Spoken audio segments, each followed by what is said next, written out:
केदारनाथ मंदिर की शाम की लाइव आरती जरूर सुन के जाइए। यदि आप हेलीकॉप्टर बुकिंग खुद से करने का सोच रहे हैं तो विफलता की संभावना अधिक हो सकती है। वहां से हम रात को 11:30 बजे रवाना हुए।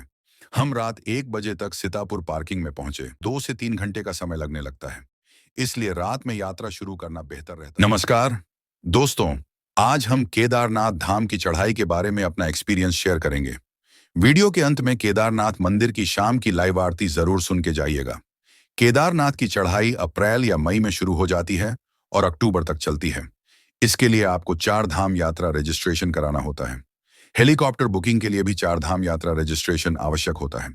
यदि आप हेलीकॉप्टर बुकिंग खुद से करने का सोच रहे हैं तो विफलता की संभावना अधिक हो सकती है, इसलिए टाइम रहता हेलीकॉप्टर इंक्लूडेड पैकेज बुकिंग करना अधिक एडवांटेजेस रहते हैं। ठहरने के लिए आप सोनप्रयाग या सीतापुर में रुक सकते हैं। वैसे तो गुप्त काशी में भी रुकने के लिए अच्छे रिसोर्ट्स हैं, लेकिन अगर आप सिर्फ केदारनाथ जाने का प्लान बना रहे हैं तो सोनप्रयाग या सीतापुर में रुकना ज्यादा सुविधाजनक रहता है। इससे आपका गुप्त काशी से सोनप्रयाग आने जाने का समय बच जाता है और पालकी बुक करने आप एक दिन पहले गौरीकुंड भी जाके आ सकते हैं। सीतापुर के पास त्रियुगी नारायण मंदिर भी देखने मिल जाता है। अगर आप मई या जून में केदारनाथ की चढ़ाई की योजना बना रहे हैं तो आपको वहां भारी भीड़ का सामना करना पड़ सकता है। हमारा 4 जून को चढ़ाई करने का प्लान था। बहुत भीड़ होने की वजह से हमने 3 जून रात को चढ़ाई शुरू करने का निर्णय लिया। हमने गुप्त काशी में होटल स्टे लिया था। वहां से हम रात को 11:30 बजे रवाना हुए। हम रात 1 बजे तक सीतापुर पार्किंग में पहुंचे। वहां से सोनप्रयाग शटल पॉइंट तक पहुंचने में 30 से 40 मिनट का समय लगा। यदि आप 12 सीटर टेम्पो ट्रैवलर या पब्लिक बस से आ रहे हैं तो आपको सीतापुर पार्किंग में ही उतरना पड़ता है। वहां से सोनप्रयाग शटल पॉइंट तक लगभग 2 किलोमीटर की अतिरिक्त चढ़ाई करनी पड़ जाती है। सुबह 4-5 बजे से सोनप्रयाग बैरिगेड से शटल पॉइंट तक लंबी लाइन लगने लग जाती है। वह लाइन क्रॉस करने में 2 से 3 घंटे का समय लगने लगता है, इसलिए रात में यात्रा शुरू करना बेहतर रहता है। सोनप्रयाग से गौरीकुंड तक शटल सेवा उपलब्ध है, जिसका किराया 50 रुपये है। सोनप्रयाग शटल पॉइंट से गौरीकुंड तक हम शेयर टैक्सी शटल सेवा से 15 मिनट में पहुंचे। हम पालकी किराए पर लेने के लिए तैयार थे, लेकिन वहां जाकर पता चला कि पालकी की बुकिंग एक दिन पहले वहीं गौरीकुंड शटल पॉइंट पर करनी होती है।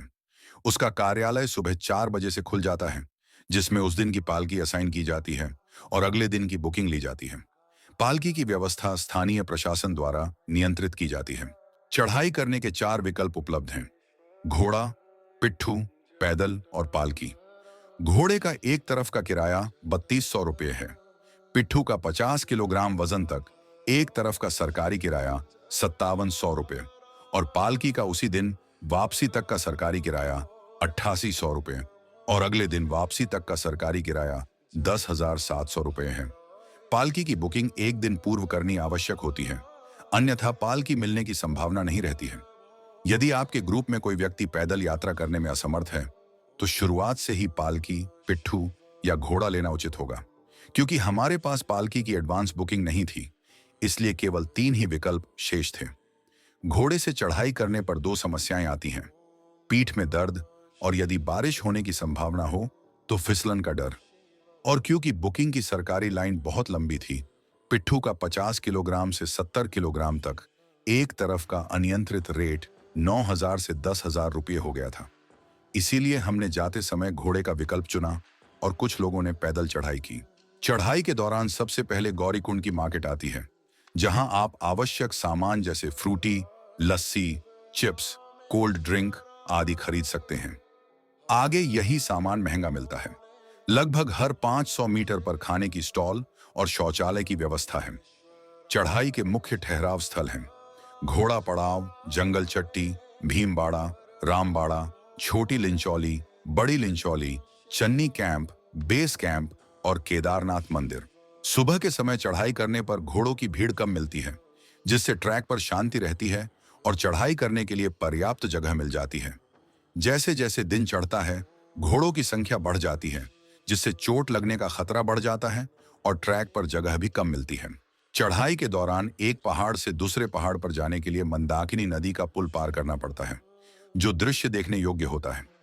यही चढ़ाई का लगभग सेंटर है और यहीं से थोड़ी अधिक खड़ी चढ़ाई आरंभ हो जाती है। यहाँ से आगे मौसम भी चढ़ाई के साथ साथ अनप्रिडिक्टेबल और ठंडा होता जाता है। बारिश कभी भी हो जाती है, इसलिए रेनकोट ले जाना उचित रहता है। चढ़ाई स्टार्ट करने से पहले गूगल पर केदारनाथ का मौसम अपडेट प्राप्त कर लें और प्रयास करें कि बारिश होने से पहले केदारनाथ मंदिर पहुंच जाए और अपने साथ कम सामान लेकर चढ़ाई स्टार्ट करें। छोटी लिंचोली से आपको कई रिस्की शॉर्टकट मिलते हैं, परंतु सीधा मार्ग चुनना अधिक बेहतर रहता है। प्रत्येक 30 मिनट पर रुककर चाय, लस्सी, नींबू पानी आदि लेते रहें, अन्यथा चक्कर आ सकता है। कपूर और ऑर्बिट जैसी च्युइंग गम भी साथ रखना उचित रहता है। हमें चढ़ाई पूरी करने में लगभग 9 से 10 घंटे लगे और हम दोपहर 2 बजे केदारनाथ पहुंचे। अंतिम 1 घंटे में हमें बारिश मिली। यदि संभव हो तो केदारनाथ में एक रात जरूर ठहरे और मंदिर के सामने कुछ टाइम बैठ के सुकून महसूस करें। साथ साथ आपको दर्शन करने की फ्लेक्सिबिलिटी भी मिल जाएगी। साथ ही जो लोग पैदल चढ़ाई कर रहे हैं, उन्हें उस दिन उतरना कठिन लग सकता है। अगले वीडियो में हम आपको केदारनाथ में दर्शन के बारे में जानकारी देंगे। वीडियो पसंद आए तो कृपया लाइक, कमेंट और सब्सक्राइब जरूर करें। धन्यवाद।